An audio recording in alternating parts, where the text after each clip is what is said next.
आप लोगों ने महाअवतार नरसिम्हा मूवी जरूर देख ली होगी और आप लोग ये सोच रहे होंगे कि आखिर ये जो मूवी बनी है इसके ऊपर बॉलीवुड का क्या रिएक्शन है, ये मूवी कितने बजट में बनी है, कितना पैसा कमाएगी, आखिर ये 500 करोड़ का स्लैब टच कर पाएगी कि नहीं कर पाएगी। क्योंकि यार इस मूवी को जो है ना लोगों ने 9.8 की रेटिंग दी है, जो कि बहुत बहुत ज्यादा होती है। मतलब कि लोग इसको 10 आउट ऑफ 10 रेटिंग दे रहे हैं, जिसके मल्टीपल कारण हैं जिनके बारे में हम थोड़ा सा जानने का प्रयास करेंगे और देखेंगे कि आखिर ये मूवी कितना आगे तक चलेगी। और ये भी जानने का प्रयास करेंगे कि जिस मूवी के फर्स्ट डे शोज इतने कम थे, आज की तारीख में वो शोज 400% की ग्रोथ कर रहे हैं। मतलब इस मूवी में इतना उछाल आया कैसे।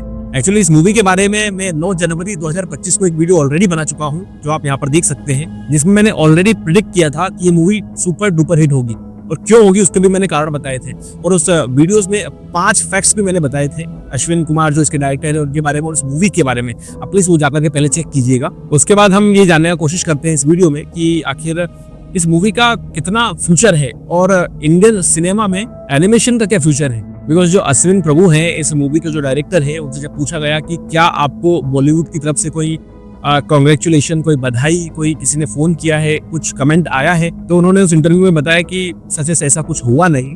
मतलब कि अभी तक तो किसी ने उनको अप्रोच नहीं किया, लेकिन अप्रोच करेंगे तो वो बहुत अच्छा है।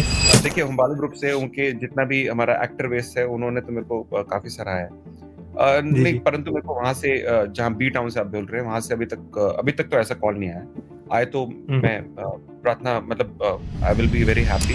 पर ये तो उनका पॉइंट ऑफ व्यू था इंटरव्यू में, बट मैं आपको कुछ बात बताना चाहता हूँ कि देखिए आज की तारीख में जो ये कलयुग है ना, ये कलयुग ऐसा समय है जहाँ पर कोई भी व्यक्ति किसी दूसरे की ग्रोथ को देखना नहीं चाहता। राइट, आपने बॉलीवुड के बहुत किस्से सुने होंगे कि किसी डायरेक्टर, किसी प्रोड्यूसर ने किसी एक्टर की, किसी सिंगर की जिंदगी बर्बाद कर दी, है ना, पूरा रूइन कर दिया। क्यों? उसके मल्टीपल कारण हो सकते हैं कि वो जलते हैं या फिर वो किसी को आगे बढ़ते देखना नहीं चाहते हैं या किसी से उनकी दुश्मनी है। अनफॉर्चुनेटली एक बात और कहना पड़ेगा मुझे यहाँ पर कि बहुत जगहों पर, बहुत ऐसे सिटीज हैं, बहुत ऐसे टाउन हैं जहाँ पर ये मूवी नहीं लगी। इसके पीछे बहुत सारे कारण हैं, मैं यहाँ पर उसको खुलकर कैसे बताऊं।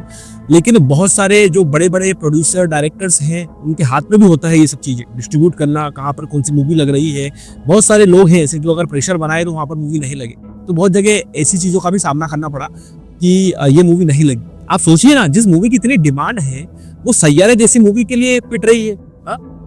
मैं एक थिएटर पर गया, मैंने बोला भैया आप ये मूवी क्यों नहीं लगा रहे हो, तो वो थिएटर वाला बोलता है भैया सैयारा ही चल रही है तो यही चलेगी, उसके बाद सरफ सरना लग जाएगी। अरे भैया जो मूवी ब्लॉकबस्टर जा रही है उसको लगाओ ना।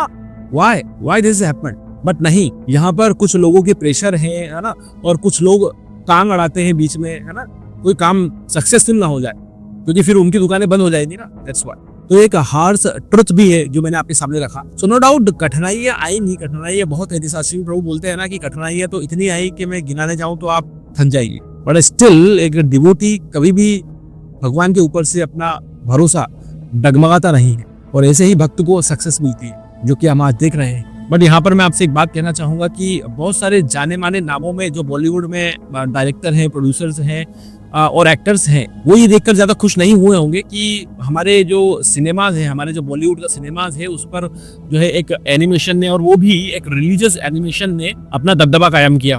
उसका एक कारण भी है ना कि कलयुग में नेचुरल है कि हर एक व्यक्ति के अंदर एक घमंड, एक ईगो और एक जलन, एक ईर्ष्या होती ही है। कोई व्यक्ति कितना भी अपने मुंह से बोल दे कि नहीं यार मैं शुद्ध हूँ, मेरे अंदर कोई घमंड, कोई ईगो, कुछ ये नहीं है, लेकिन ऐसा नहीं होता है। सिर्फ जो भगवान के भक्त होते हैं, लाइक प्रहलाद महाराज, सिर्फ उनके अंदर ही ये चीजें नहीं होती है। अगर कोई व्यक्ति भगवान का शुद्ध भक्त नहीं है ना, तो आप ये मानकर चलिए कि ये इट इज इनबिल्ट।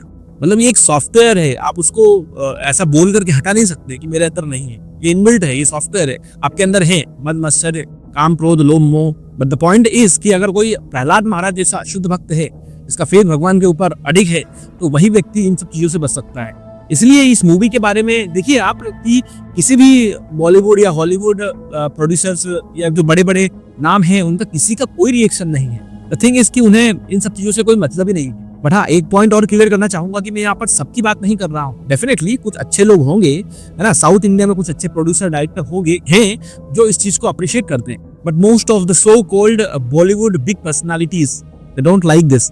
बात रही इस मूवी के बजट की, तो एक इंटरव्यू में इस मूवी के डायरेक्टर अश्विन कुमार से पूछा गया कि इस मूवी का बजट कितना है, आपने कितने में इस मूवी को बनाया है। तो उनका यही कहना था कि जो डिज्नी और मार्वल की जो मूवीज बनती है ना, तो उसका जो बजट होता है उसके लगभग 1% के बजट में ये मूवी बनी। देखिए, जो डिज्नी एनिमेशन होती है उसका मात्र 1% बजट आप समझ लीजिए। 10 करोड़ में शायद ये मूवी बनी होगी। कुछ लोग बोल रहे हैं कि 4 करोड़ में ये मूवी बनी है, बट मेरा जो गट्स कहता है, मेरा जो अंदाजा कहता है 4 करोड़ में ऐसी मूवी बनना it is impossible. Definitely 10 crore या और भी ज्यादा इसमें लगा होगा, but this is not the main point. The main point is कि आज ये पिक्चर कितना कमा रही है और फ्यूचर में ये कितना ग्रो करेगी। तो आपको कुछ मैं आंकड़े बताना चाहता हूँ यहाँ पर। आपको जानकर हैरानी होगी कि डे 1 में इस मूवी ने 1.75 करोड़ का कलेक्शन किया था, जो कि बहुत कम है। बिकॉज लोग सोच रहे थे और जो डिस्ट्रीब्यूटर है वो सोच रहे थे कि यार इंडियन सिनेमा में एनिमेशन क्या ही चलेगा, लेकिन उन्होंने हम्बल फिल्म्स को अंडर एस्टिमेट कर दिया। जिस प्रोडक्शन हाउस ने भैया KGF साला जैसी मूवी दी है उसको अंडर एस्टिमेट कर दिया, और डे 2 में तो 162.8% का जंप आया था, और इसके चलते उसने 4.62 करोड़ का कलेक्शन किया। लेकिन असली जंप आया संडे के दिन, क्योंकि यहाँ तक लोगों को पता चल चुका था कि ये मूवी कितनी दमदार है, और संडे के दिन लोगों की छुट्टी होती है, लोग फ्री होते हैं, तो वो मूवी देखने गए, जहाँ पे इस मूवी ने डे 2 के कंपैरिजन में सीधे 4.35% का जंप किया। पहले दिन के कंपैरिजन में तो ये बहुत ज्यादा होता है, लेकिन डे 2 के कंपैरिजन में भी इसने लगभग 400% का जंप किया, जहां पर इसका टोटल कलेक्शन होता है संडे वाले दिन तक 22 करोड़ 74 लाख रुपए। आप जरा सोचकर देखिए कि जहां पर लोग बोलते हैं, क्रिटिसाइज करते हैं कि यार इंडिया में तो एनिमेटेड मूवी चलती नहीं है, हॉलीवुड वालों की तो चलती नहीं है, तो हमारे इंडियन जो सिनेमा में एनिमेशन बनेगा उसका क्या ही चलेगा। तो मैं यहाँ पर बता दूं कि यहाँ पर सिचुएशन बिल्कुल अलग है। जैसे मैं हॉलीवुड एनिमेशन की बात करूं तो लोग वहां पर एंटरटेनमेंट के लिए मूवी देखने जाते हैं, और एनिमेशन पर कोई भी लोग अपना पैसा देना नहीं चाहते, क्योंकि उनको लगता है कि इसमें हमें क्या ही देखने को मिलेगा। लेकिन यहाँ पर इस मूवी के कंटेक्स्ट में बात थोड़ी अलग है। क्यों? क्योंकि ये एक रिलीजियस मूवी है, ये एक भगवान के ऊपर बनी हुई मूवी है, और इससे लोगों को सेंटिमेंट जुड़े हुए होते हैं। मुझे आज भी याद है जब मैं मुंबई में था 2019 या 2018 में, तब वहां पर एक मूवी और रिलीज की गई थी जिसके डायरेक्टर प्रोड्यूसर यदुवरा प्रभु थे, और उन्होंने एक मूवी रिलीज की थी हरे कृष्णा करके, प्रभुपाद जी के ऊपर। उस मूवी के लिए पनवेल में पूरा थिएटर, जो इस्कॉन के डिवोटीज के लिए पूरा थिएटर बुक कर दिया गया था, और हम लोग वहां सुबह 9 बजे का शो देखने चले गए थे। तो इंडिया में ऐसा होता है, आज भी देखेंगे आप दिल्ली मुंबई में हर जगह जो है पूरा का पूरा हॉल, पूरा का पूरा सिनेमा घर बुक किया हुआ है इस्कॉन डिवोटीज ने। बिकॉज मैंने पहले भी मैंने वीडियो में बताया कि कैसे अश्विन प्रभु इस्कॉन से जुड़े और उन्होंने इंस्पिरेशन लेकर ये मूवी को बनाना स्टार्ट किया, और कैसे कैसे उन्हें कोविड के दौरान प्रॉब्लम्स हुई, कैसे कैसे उन्हें फंड का प्रॉब्लम हुआ, और कैसे डिवोटीज ने उनके जीवन में आकर के जो है बहुत सपोर्ट किया। ये सब मैंने मेरे पिछले वाले वीडियो में बता रखा है। सो द पॉइंट इज कि इंडिया की जनता आज भी अपने रूट से जुड़ी हुई, और जब हमारे शास्त्रों की कथाओं को कोई व्यक्ति पर्दे पर इस प्रकार से उतारे कि वो देखने से ऐसा लगे कि बिल्कुल ये साक्षात हुआ है, और वो उसको फील करे, इट इज नॉट मूवी, उसको सिर्फ देखे नहीं, उसको वो फील करे, देन डेफिनेटली ये मूवी ब्लॉकबस्टर हो। इवन अश्विन प्रभु जो इस मूवी के डायरेक्टर हैं, उन्होंने एक इंटरव्यू में ये भी कहा कि वो खुद मानते हैं कि इसमें जो है एनिमेशन उतना परफेक्ट नहीं है, थोड़ा बहुत ऊपर नीचे हुआ। बिकॉज आप जहां पर कोई सीन हाई क्वालिटी में या कोई सीन आप बहुत अच्छे तरीके से बनाना चाह रहे हैं, वहां पर आपको पैसा ज्यादा लगेगा, राइट? तो आपको कहीं ना कहीं किसी दूसरे सीन में कंप्रोमाइज करना पड़ेगा। मूवी में अगर हर एक सीन ही परफेक्शन के साथ दर्शाना है तो उसके लिए बहुत बजट लगता है, जो कि इम्पॉसिबल था उनके लिए। सो द थिंग इज कि इतने कम बजट में इतना परफेक्ट तरीके से ऐसा मूवी बनाना जो कि शास्त्रों के ऊपर बेस्ड हो, जिसमें वो अश्विन प्रभु बोलते हैं ना कि साधु और शास्त्र से छेड़छाड़ बिल्कुल नहीं करूंगा, वही उनकी मूवी में दिखा। उन्होंने साधु और शास्त्र से बिल्कुल छेड़छाड़ न करते हुए ये मूवी को बनाया। That's why it is not a cinema, it is living Bhagavatam. मतलब भागवतम को साक्षात देख रहे हैं। आज तक तो हम पढ़ते ही थे, लेकिन श्रीमद् भागवतम को हमने देखा। सो द पॉइंट इज, अगर आप ये मूवी मिस करते हैं ना, तो आपने आपकी जिंदगी से बहुत बड़ी चीज को मिस किया है। Because it is not just a movie, ये मतलब आपके अंदर एक भक्ति का बीज डालने का काम करता है। कोई व्यक्ति इस मूवी को देखे ना, तो उसके अंदर वो भक्ति का बीज डल सकता है। मतलब कि इंडियन सिनेमा में शायद ही ऐसी कोई मूवी बनी होगी जिसने कि लोगों के हृदय में भक्ति का बीज डाल दिया। बट मैं ऐसा क्यों बोल रहा हूँ? क्योंकि आप देखिए कि जैसे गीत गोविंद है, इसने लिखा है वो जयदेव गोस्वामी ने, ठीक है? या जगन्नाथ अष्टकम है, या फिर दामोदर अष्टकम है, या फिर कोई भजन है, या फिर तुलसीदास जी द्वारा लिखी हुई कोई चौपाई है। मतलब जो महान संत, महान भक्त जो हुए हैं भगवान के, उन्होंने कुछ क्रिएशन किया है, उन्होंने कुछ लिखा है, तो उसमें क्या है, उनका भक्ति प्रेम होता है, उसमें उनका भाव होता है।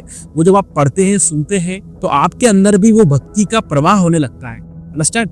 सो द पॉइंट इज, यदि कोई भक्त इतने भक्ति भाव से कोई चीज बनाता है, कोई चीज क्रिएट करता है, तो उसके अंदर भी वो भक्ति होती है, और उसको सुनने से, देखने से, पढ़ने से आपके अंदर भी वो भक्ति प्रवाह हो सकती है। That's why I am saying that this is not a cinema. This will start your भक्ति literally. ये मूवी आपका फेथ भगवान के ऊपर और बढ़ाएगी। ये मूवी देखने जाना मतलब एक मंदिर जाने जैसा ही है। So please go and watch this movie. सभी मिलकर बोलिए नरसिम्हा भगवान की जय।